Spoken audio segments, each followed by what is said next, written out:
Hey, friends, and welcome to another episode of Disasters After Dark. Tonight, we're heading into the endless white to uncover a story lost beneath the ice. Before we begin, make sure you're subscribed so you never miss a sleepy disaster story. And if you're listening from somewhere chilly tonight, let me know in the comments. I always love hearing where you're drifting off from. Now, close your eyes and let the cold settle in. This is the story of a great expedition. Two ships, 129 men, and the unyielding silence of the Arctic. A mission born from ambition and lost to time. The Franklin expedition set sail in 1845, determined to conquer the legendary Northwest Passage. But somewhere in that endless cold, they vanished, leaving behind only questions, scattered relics, and the soft hush of snow covering everything. Over the years, searchers uncovered eerie fragments of their fate, abandoned camps, ghostly ships locked in ice, and bodies frozen in moments of quiet collapse, whispers of cannibalism, Inuit legends of haunted vessels, and a chilling stillness where there should have been motion. For over 150 years, the Arctic kept its secrets, and then the ice began to give them back. So tonight, get comfortable. Let your breathing slow. Let the cold wrap around you, not with fear, but with quiet. Because this is not a story of screams or terror. It's a story of silence. And now, as the snow begins to fall and the wind fades into the dark, let us begin. In the mid-1800s, the Arctic was one of the last great mysteries on Earth. To much of the world, it was a white void, a place so cold and remote it felt more like myth than map. To the British Empire, it was a challenge, an unfinished puzzle, a place that must at all costs be conquered, charted, and claimed. And so the eyes of Britain turned north, toward the ice, toward the silence. For centuries, explorers had searched for a fabled sea route through the top of the world, the Northwest Passage, a ribbon of water that, if found, would connect the Atlantic and Pacific Oceans and change the course of global trade forever. It was more than a passage. It was a dream, a shortcut to riches, to glory, to empire. Many had tried to find it. Martin Frobisher, Henry Hudson, James Cook. Some returned half frozen and broken. Others never returned at all. But the dream lived on, and in 1845 it was passed into the hands of Sir John Franklin. Franklin was a man of contradictions. By the time he was offered the Arctic command, he was 59 years old, gray-haired, broad-shouldered, a little slow-moving. He had already seen adventure. He'd fought in sea battles against Napoleon, led expeditions through Canada, and even served as governor of Tasmania. He was experienced, no doubt, but some questioned whether he still had the fire. He had been passed over for other commands. Whispers in Navy corridors said he was too old, too indecisive, too sentimental. Still, when the offer came, Franklin didn't hesitate. This was his chance, his final chance to carve his name into history, into ice, if he had to. The expedition that followed was the most advanced the British Empire had ever assembled. Two ships were selected, the HMS Erebus and the HMS Terror. They were no strangers to extreme cold. Erebus had sailed with James Clark Ross to the Antarctic, and Terror had once weathered a violent ice storm off the coast of Canada. Now they were rebuilt for Arctic survival, their hulls layered with iron plating, their decks reinforced to withstand crushing sea ice. Each ship was fitted with a small steam engine, not fast, but powerful enough to turn propellers through pack ice when the sails alone would fail. They carried over 3 years' worth of provisions, salted meats, tinned vegetables, lemon juice to prevent scurvy, enough coal to last a winter, dozens of barrels of rum, thousands of books for the onboard libraries, fine china for the officers, instruments for music, even a hand-cranked organ. The expedition was meant to last 2 years. It had supplies for 3. 129 men were chosen. The crew included carpenters, blacksmiths, cooks, surgeons, ice masters, and navigators. Some were barely out of their teens, others were veterans. All of them had volunteered, drawn by the promise of good pay, adventure, and a future filled with stories. They wrote farewell letters to their families. Some posed for portraits. The officers dined with lords and naval officials the week before departure, speaking of destiny and discovery.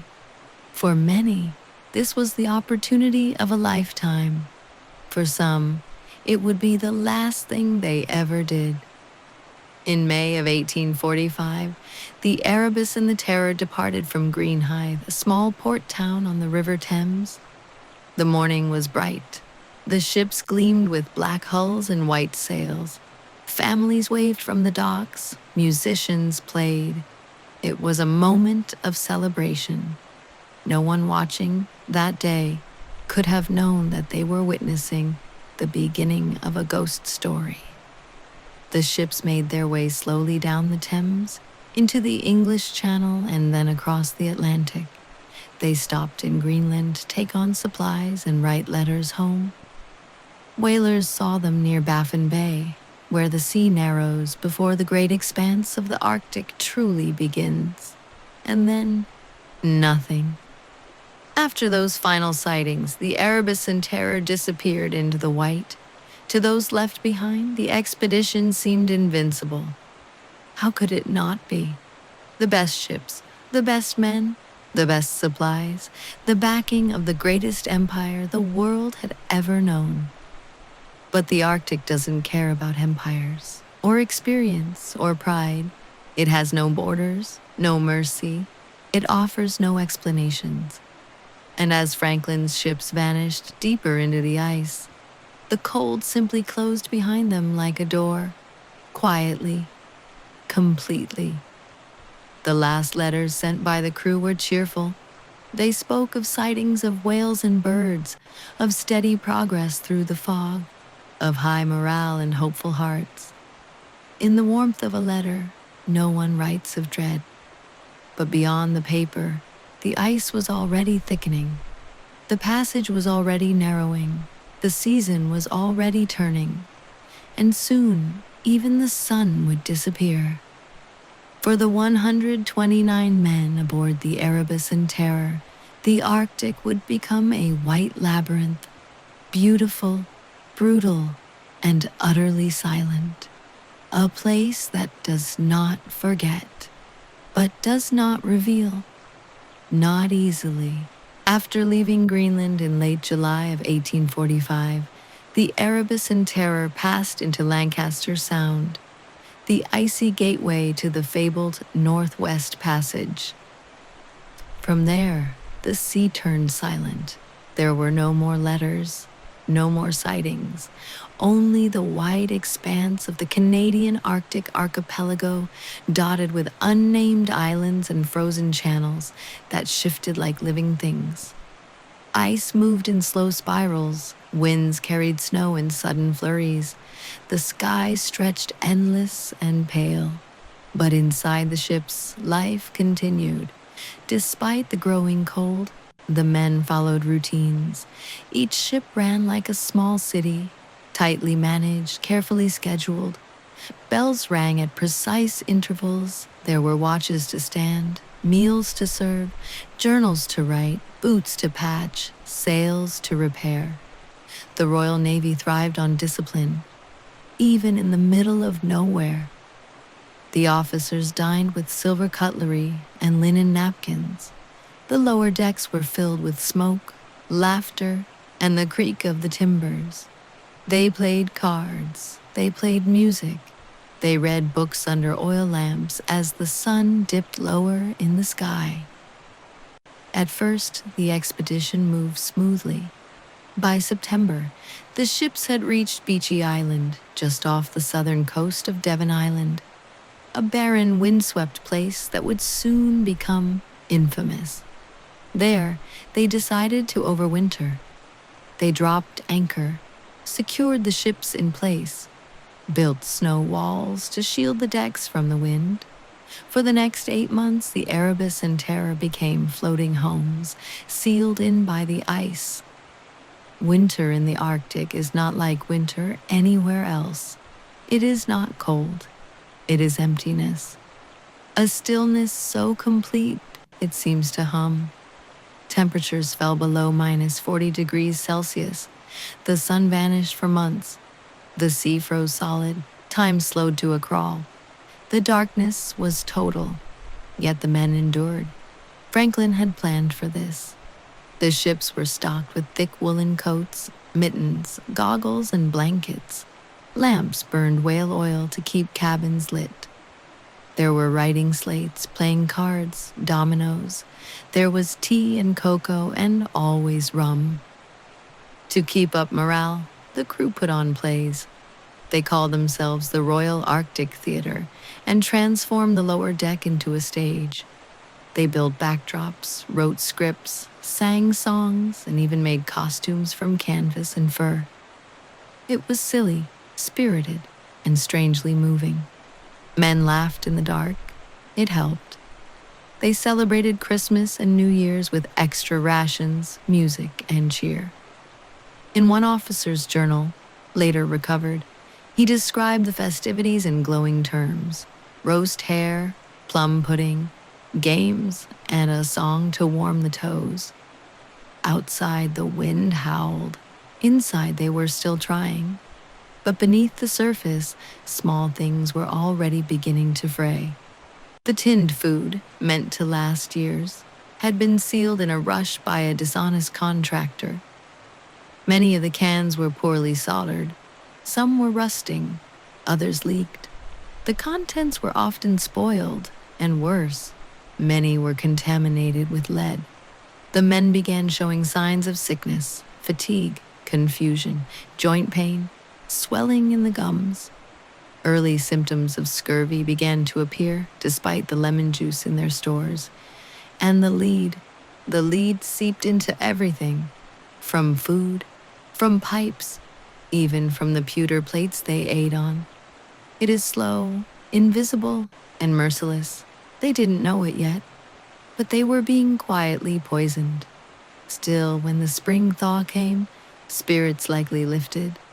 As the ice cracked and groaned, as shafts of light returned to the sky, the men must have felt a sense of motion again, a sense of forward. They prepared to move, to continue the search for the passage. 3 men, however, had died. They were buried on Beachy Island, their graves marked with wooden headboards, their bodies wrapped in canvas. Their names: John Torrington, William Brain, John Hartnell. The rest of the crew raised anchor, and the Erebus and Terror disappeared into the Northwest Passage. For nearly a decade, no one knew what happened next, but the clues that were eventually recovered, pieced together from Inuit testimony, naval records, scattered artifacts, and forensic science, suggest that by late 1846, the ships had become trapped again. This time, off the coast of King William Island. The ice came early, or stayed late, or perhaps both. Once more, the ships were frozen in place, but this time there would be no plays, no holidays, no music, only cold, only hunger, only silence. And so, the long waiting began. Back in Britain, no one yet knew. Lady Franklin, John's devoted wife, waited patiently for letters that never arrived. The public remained calm at first. These were Arctic explorers after all. Delays were normal. The passage was known to be slow. But by the end of 1847, anxiety began to ripple outward. No news, no return, no explanation. What had once been a story of heroism was beginning to feel like a mystery. And soon, it would become a ghost story. By the start of 1847, the Erebus and Terror were once again trapped in the ice, locked near the western coast of King William Island. It was not supposed to be this way. Franklin had expected to complete the Northwest Passage in one season, 2 at most, but now the expedition was entering its 3rd year. The cold had returned, the ice had closed in, and the silence, that vast, empty Arctic silence, had grown heavier. No one in the outside world knew where they were. No messages had made it out. No relief ships had been sent. They were entirely alone. At first, there was likely hope. The men had survived one winter before. They could survive another. The food, though dwindling, was still there. The ships were strong. The officers remained calm. There were still books to read, still routines to follow, still a sense of purpose. But the days passed, then weeks, then months. And slowly, things began to unravel. The ice did not melt in the summer of 1847. It shifted, groaned, and cracked, but did not break. The ships were frozen in a grip that would not let go. Around them, the land was bleak and barren, windswept tundra, shards of rock. No trees, no shelter, nothing. The temperature dropped. The rations shrank. The sickness spread. More men began to suffer from scurvy, tuberculosis, and the quiet creeping effects of lead poisoning. Their joints ached, their minds clouded, their hands trembled.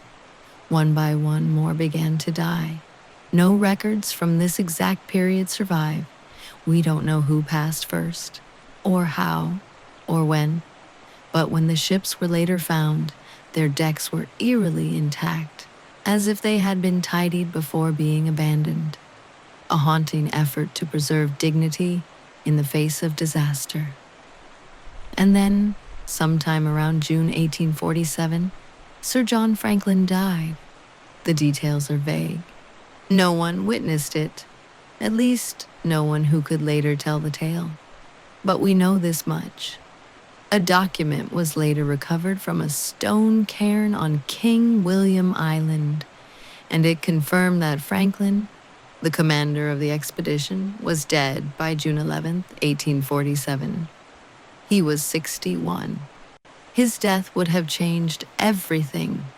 Chain of command, morale, decision-making. He had been the center of the mission, its symbol, and its anchor. Without him, the expedition was adrift, not just physically, but emotionally. Leadership passed to Francis Crozier, captain of the HMS Terror, a capable, brave, and often overlooked figure. Crozier had spent years exploring the polar regions. He was experienced, methodical, and beloved by his men. But even he could not conjure warmth where there was none. He now faced a terrifying truth. They could no longer wait for rescue. They would have to save themselves. By the following spring, April 1848, the situation had become impossible.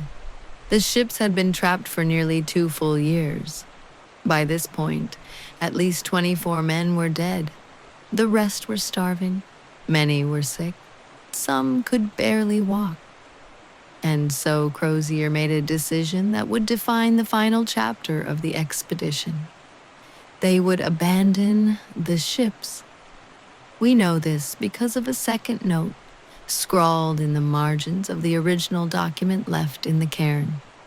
It reads, April 25th, 1848, HM ships Terror and Erebus were deserted on the 22nd of April. 5 leagues NNW of this, having been beset since 12th September, 1846.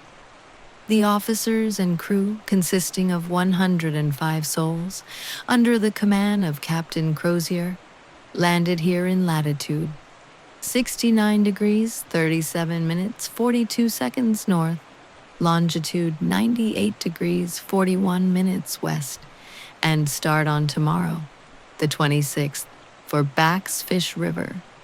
It is one of the last known official records of the expedition. It is short, stark, and final. Imagine the scene. Over 100 men, many of them sick and starving, stepping down from the safety of their ships onto the brittle surface of the Arctic ice, dragging sledges loaded with boats and supplies, heading south toward what they hoped would be rescue, or at the very least, land where they could survive. They were hundreds of miles from help.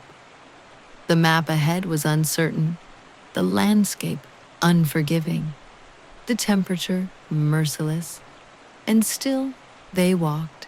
What followed would become one of the greatest unsolved survival stories in history. They followed Backsfish River, named for the explorer George Back, who had once traveled it decades before. But unlike Back, the Franklin survivors had no guides, no fresh supplies, no strength. Later, Inuit accounts told of ragged men seen dragging sledges across the ice, of corpses found on the land, and of mysterious campsites marked with makeshift graves.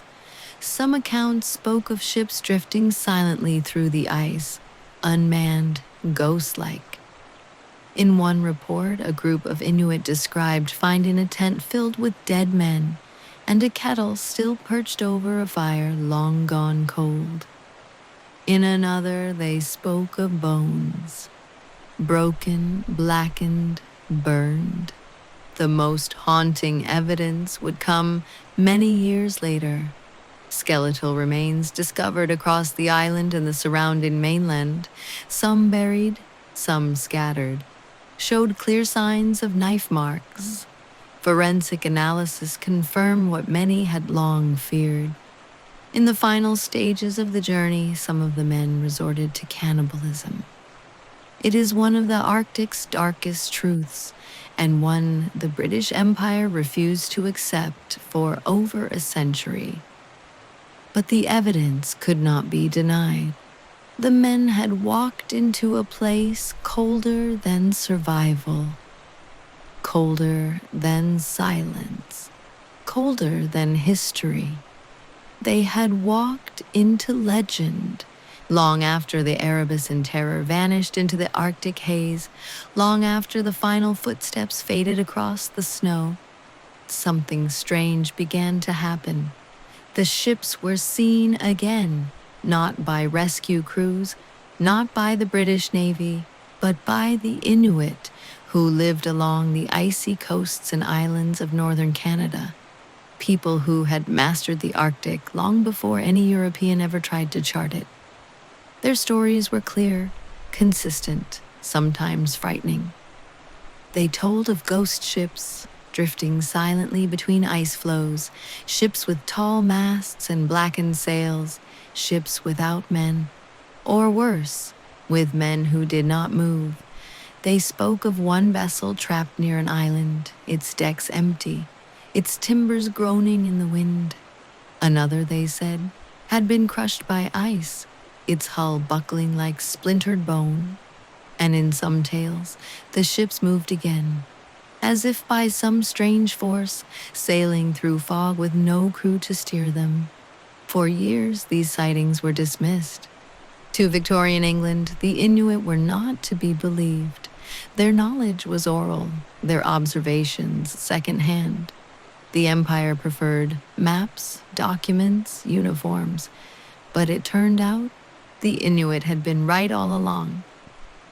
In 1854, nearly a decade after the expedition vanished, explorer John Rae returned from the Canadian North with the first concrete clues.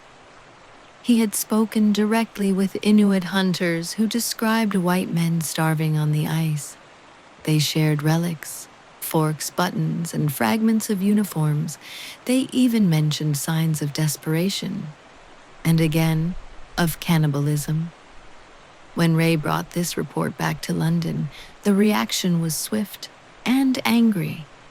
The idea that British gentlemen, officers of the Royal Navy, would ever descend to such barbarity was considered unthinkable. Even the legendary author Charles Dickens wrote furious rebuttals arguing that if anyone had resorted to such things, it must have been the Inuit themselves. It was racism, pride, denial. But Ray's report was the first crack in the Empire's frozen story. The truth was leaking out, and the truth was strange. In the years that followed, dozens of search missions were sent to the Arctic. Some were official, others were personal, funded by Franklin's grieving widow, Lady Jane Franklin, who spent her fortune keeping the story alive. They found more graves, more bones, a few letters, even the cairn note on King William Island. But the ships remained missing. Like phantoms, they were always just beyond reach, sensed but not seen, reported but never confirmed. A mast here, a hull there, always vanishing into the mist. It wasn't until 2014, over 160 years after they disappeared, that the mystery finally began to thaw. On September 2nd, 2014, a Canadian Parks Canada research team, working with Inuit oral histories and sonar scans, discovered a shipwreck in Wilmot and Crampton Bay. When divers reached the wreck, they were stunned. The hull was intact, the timbers preserved by cold, the ship's bell still in place. A nameplate, Erebus, confirmed what they had found. Then, 2 years later, in 2016, they found the Terror just 48 kilometers away in Terror Bay. It was even better preserved. The glass in the captain's windows was still unbroken. Plates and books remained on shelves. Boots still stood by bunks. The ships had been frozen in time. We now know, based on Inuit testimony and archaeological evidence, that the ships didn't sink immediately after being abandoned. Instead, they floated, drifting slowly, pushed by currents and shifting ice. At some point, the Erebus and Terror remanned themselves, or rather, the survivors may have attempted to return to the ships. Inuit stories describe small groups of white men heading north again, after initially fleeing south. Perhaps they believed the ships were safer. Perhaps they were trying to wait for rescue. Perhaps they were lost, in every sense of the word. Either way, the final chapters of their story are still murky. But pieces are emerging from the ice, one artifact at a time. Inside the wrecks, archaeologists have discovered a wealth of haunting items. Boots still upright near hammocks, plates and cups stacked neatly in cupboards, a captain's desk with drawers still shut, even sealed bottles, their contents undisturbed. Each discovery brings new questions. Each item is a whisper, a frozen breath. But there's something else, too. Something harder to describe. A feeling. Those who've explored the wrecks often speak of a strange stillness. Not just silence, but a sense that the past is present. That something lingers. Not malevolent, not angry, just unfinished. Some say the Arctic itself is a keeper of stories, that it doesn't forget, that it remembers ships and men and dreams and mistakes, and that sometimes it gives them back, slowly, as if in its own time.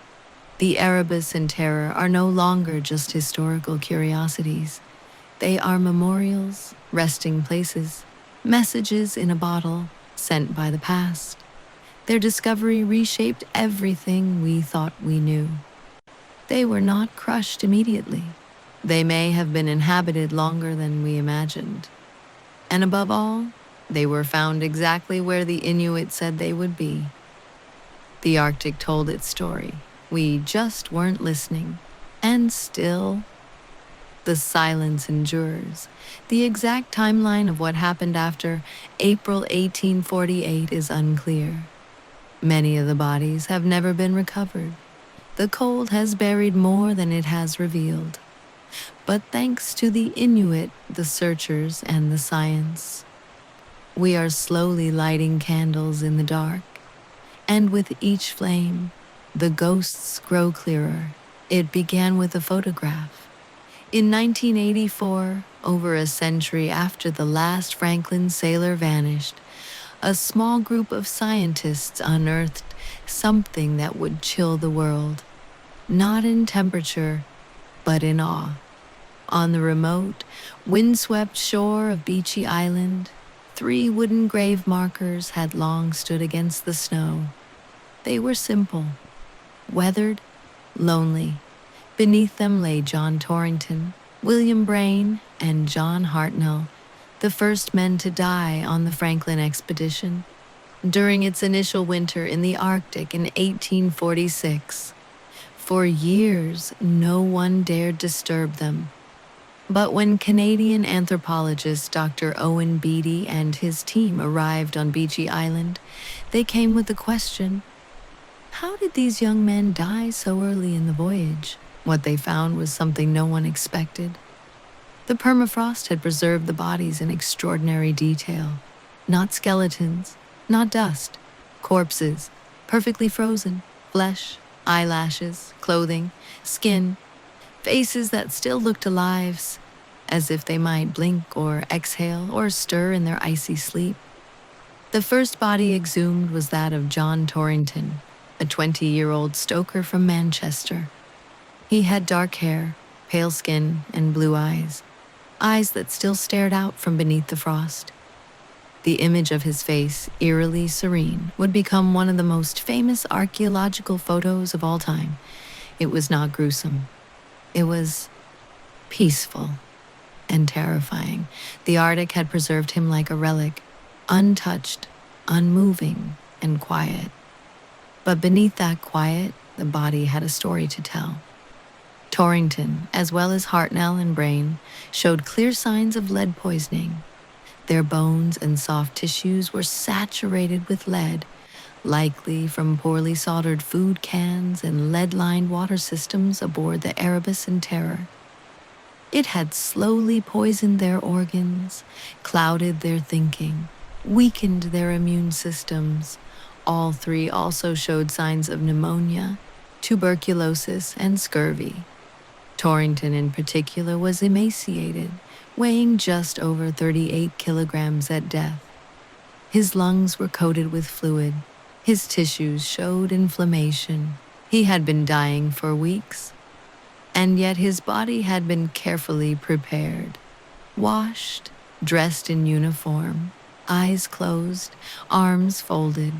It was clear, even in the midst of survival, the crew had taken time to bury their dead with dignity. That alone spoke volumes. These 3 men were just the beginning. As searchers found more scattered remains along the shores of King William Island, a darker picture began to emerge. Many bones were burned, some were cracked, likely split to access marrow. Knife marks were etched into ribs and thigh bones in a way that could not be mistaken. The forensic conclusion was grim. Some of the crew, in their final desperation, had resorted to cannibalism. It was a truth that Victorian Britain had refused to accept. But the bones did not lie. The deeper tragedy was this: they may have died needlessly. Had they understood the land? Had they listened to the Inuit? Had they known how to hunt, fish, build shelter, They might have survived, but they were men of the Navy, of the Empire, of ships and hierarchy and routine. They were prepared for war, not wilderness. And the Arctic does not forgive arrogance. Yet the most haunting part wasn't the cause of death. It was what remained. Dozens of skeletons were found across the island, some placed gently in shallow graves, others sprawled across the open ground. Many were still dressed in scraps of uniform, clutching forks, buttons, or pieces of cloth. One was found still wearing boots, half curled around a rusted rifle. Another was holding a spoon. Some skeletons were surrounded by silver cutlery, suggesting that officers, who were higher ranked and often spared physical labor, may have fared worse due to poorer fitness and richer diets. Each bone told a story. Each tattered coat whispered of desperation. These were not nameless victims. They were men, each with a history, a hometown, a family, and for over a century they had lain beneath the snow, forgotten by time, until the ice gave them back. Today, many of the remains have been respectfully reburied. Some are preserved for ongoing study.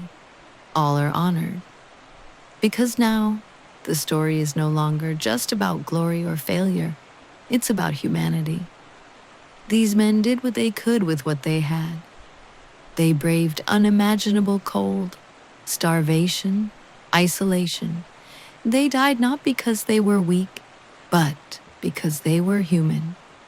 And perhaps that's what the Arctic preserved most of all. In the silence of the north and the stillness beneath the snow, the Franklin expedition lingers. Their story is still unfolding. Thanks to science, Inuit knowledge, and the haunting clarity of the frozen dead, we are slowly, gently piecing it back together. One stitch in a tattered coat, one spoon in a cold hand, one face, eyes wide, staring out across the endless white. For all the noise made in London, the headlines, the outrage, the rescue missions, the memorials, the clearest and most consistent account of the Franklin expedition's fate came from people whose voices were almost completely ignored. The Inuit. For centuries, they had lived in harmony with the Arctic, moving with the seasons, reading the land, surviving in one of the harshest environments on Earth. And when 129 strangers came sailing into their world aboard iron-plated ships and Navy uniforms, the Inuit were watching. They saw things no map could capture, and they remembered everything. In 1854, John Ray was the first European to truly listen. Unlike other British explorers, Ray respected Inuit knowledge. He traveled light, he dressed in fur, he ate what the land offered, and he believed in paying for information, not demanding it. That winter, Ray met a group of Inuit near Pelly Bay who told him a story. They had encountered white men on King William Island who were starving, dragging sleds across the ice. The Inuit described 30 to 40 bodies scattered along the shoreline and near a large tent. Some were buried, others lay out in the open. The men had tried to survive on tinned food, but when that ran out, things got worse. The Inuit described human bones found in cooking pots, broken and burned.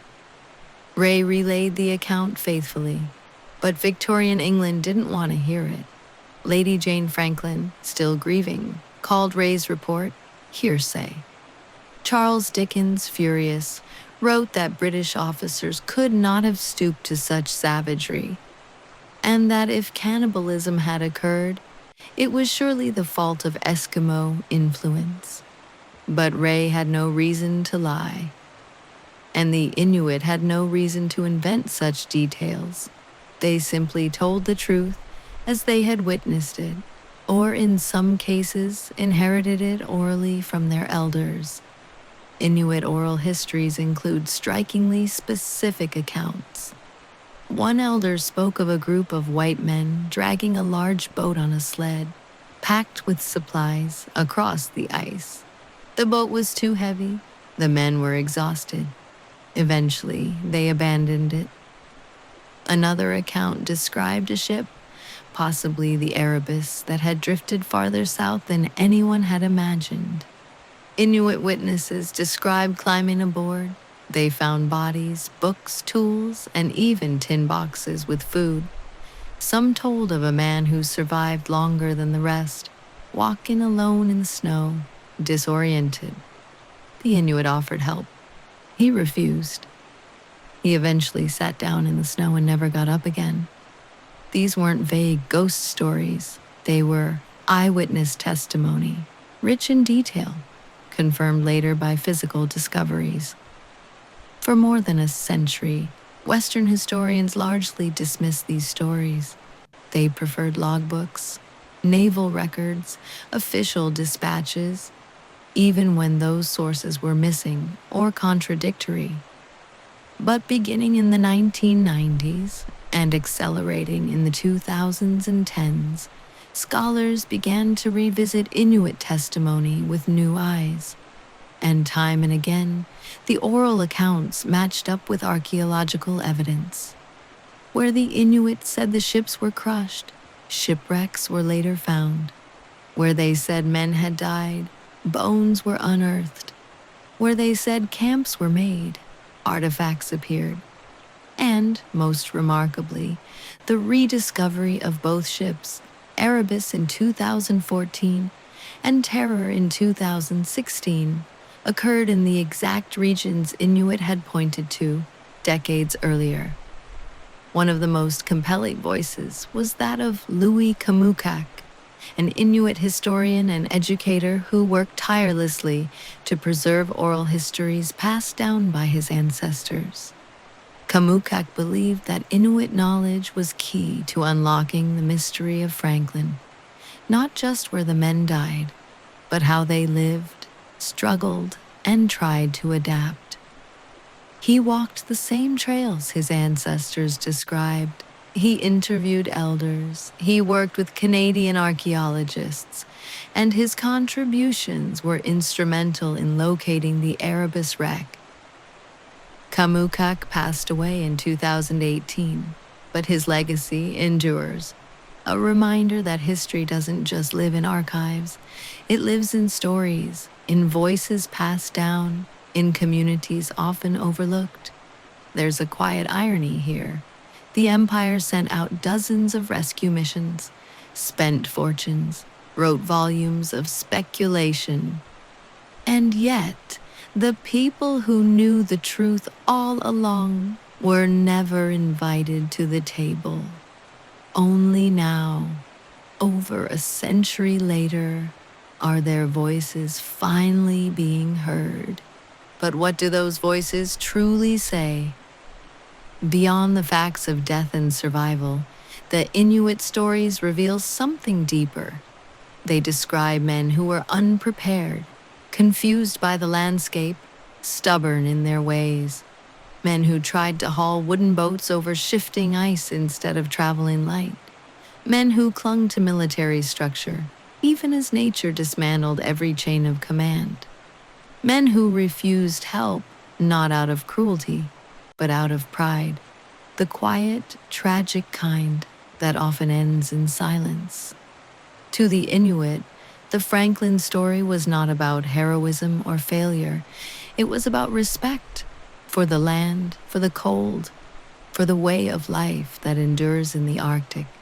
They understood that survival, there isn't about conquering nature, it's about listening to it.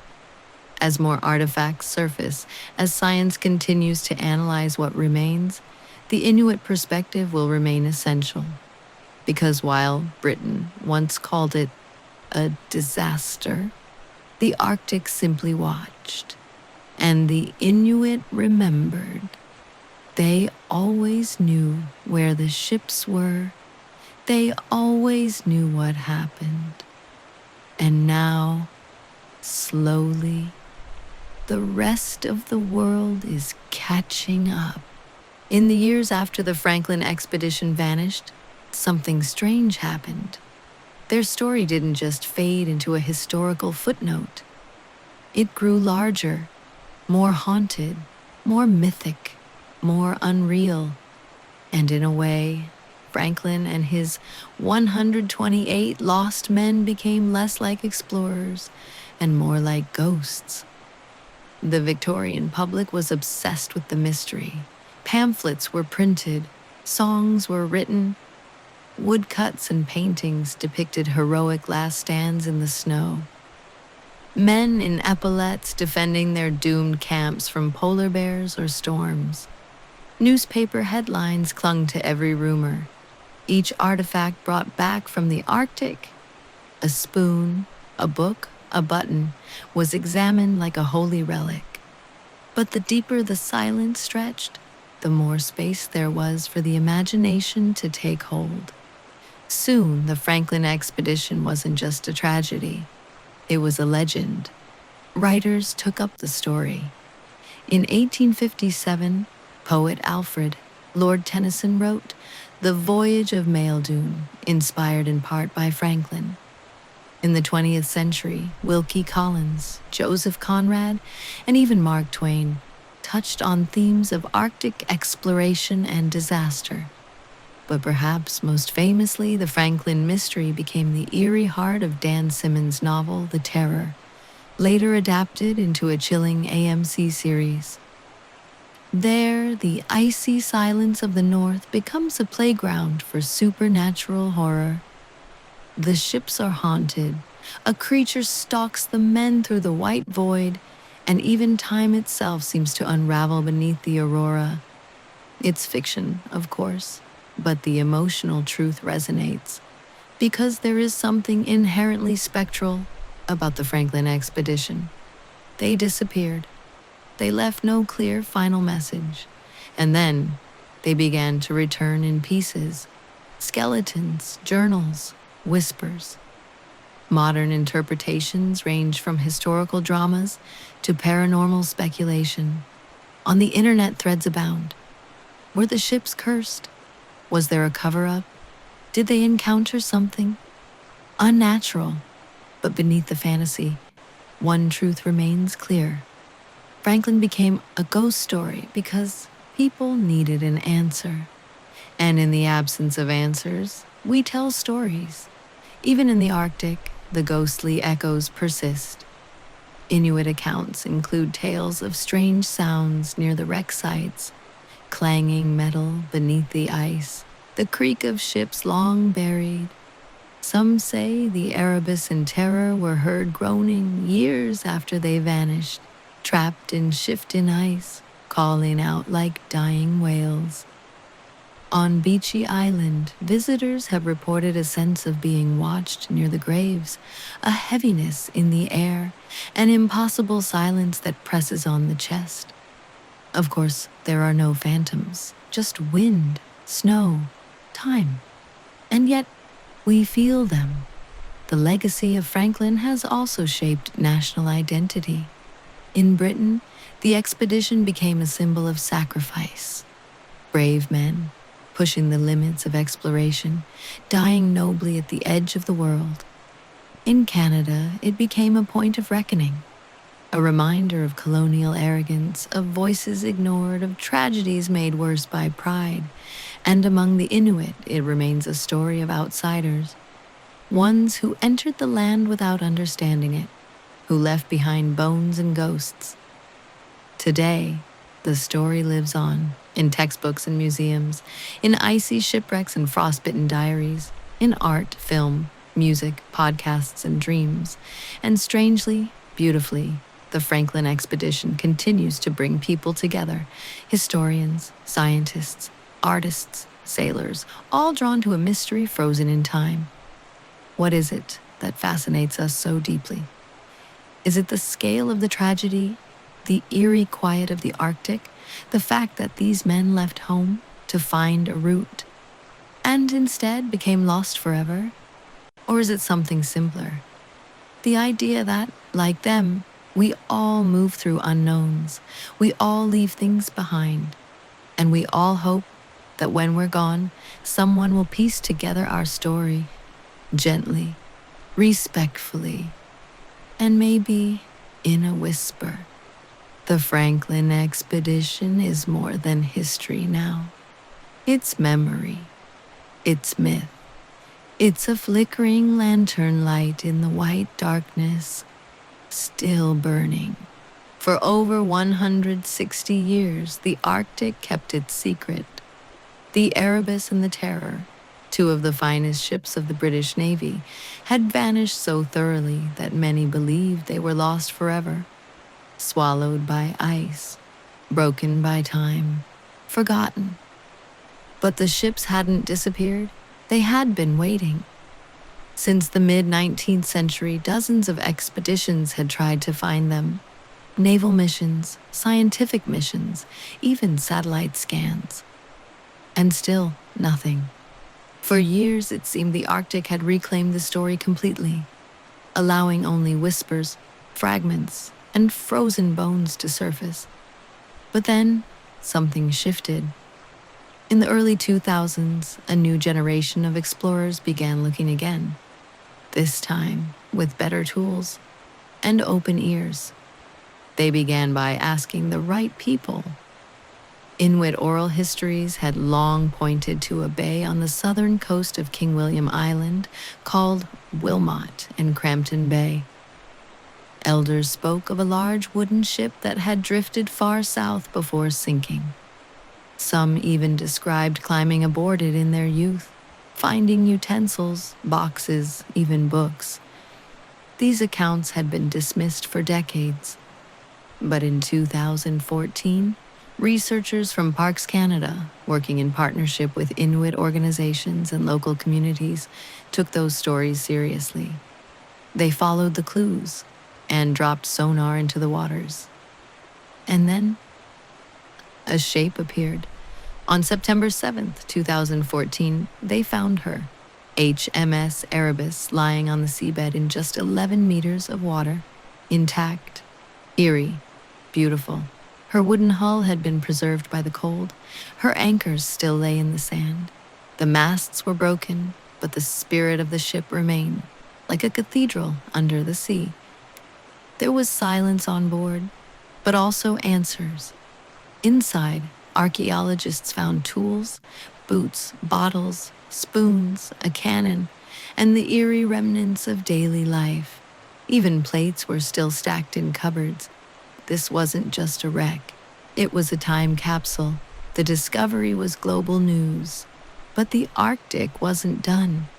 2 years later, in 2016, an Inuit man named Sami Kogvik told researchers about a strange wooden structure he'd once seen poking through the ice on Terror Bay. Again, they listened. Again, they searched. And again, a ghost emerged from the deep. HMS Terror, perfectly preserved, was found resting on the seafloor in 24 meters of water. She sat upright, windows intact, cabin doors still shut as if someone might open them from the inside. The Terror looked like she had simply stopped. What stunned archaeologists most was how well preserved she was. The frigid Arctic waters had acted like a freezer, locking everything in place. Drawers, logs, charts, even writing desks still stood. In the captain's quarters, they found furniture nearly untouched, and below deck, secrets still sleep in the cold. Because here's the thing, both ships are protected sites now.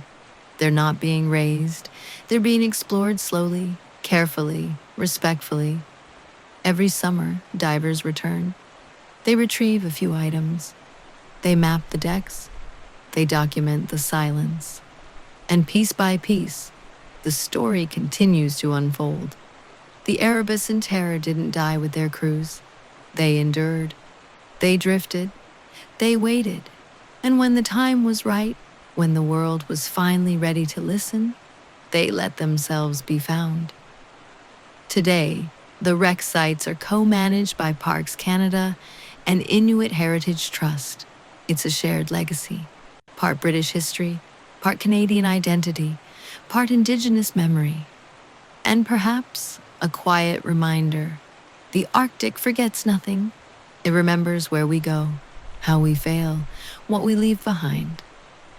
The discovery of the ships hasn't ended the Franklin mystery. In many ways, it's just deepened it. Why did the crew abandon ships that remained seaworthy? Who was the last to die?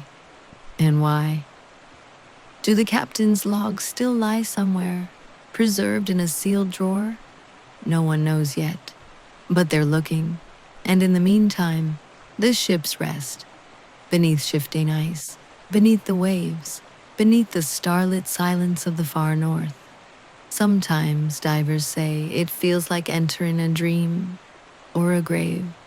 There's no sound but your own breath, no movement but the flicker of your torch, and around you, the remnants of men who believed they would return. You don't disturb them, you just witness. That's enough. Back on the surface, the world keeps spinning. But down there, the story is still. The iron nails, the rusted stove, the child-sized spoon, each one a fragment of a life lost and remembered. Erebus, terror, their names once meant glory and fear. Now they mean memory. And so, the Arctic sleeps again. Its ghosts return to ice and water. Its stories settled into the quiet. Thank you for joining me tonight as we followed the echoes of the Franklin expedition through frozen silence, through legend, through time. If you're still awake, I hope you're warm, safe, and wrapped in peace. And if you're already drifting, sweet dreams wherever you are in the world. Don't forget to subscribe if you haven't yet, and I'll see you in the next story. Until then, sleep well.